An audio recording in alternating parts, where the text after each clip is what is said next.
เนาะ จะอาบน้ำอีกเด้อ สิลมยายเห็นไหม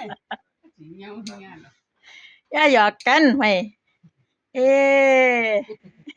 หยอกกันอีหยังอะ หลายคนน่ะติ อายเพิ่นนั่น หลายคนบ่เป็น เอ๊บอกบ่ฟังบอกว่าอย่าหยอกกัน ยังอีกซะเนาะยังอีกซะเนาะ จัก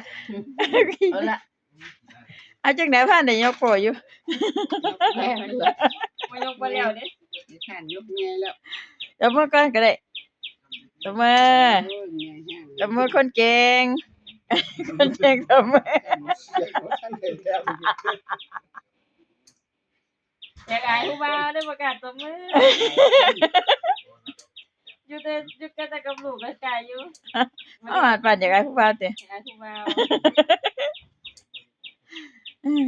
บ่ได้ต้องกินน้ำต้มฝางยังค่อยสิกล้าตบมือ สิบ่สิ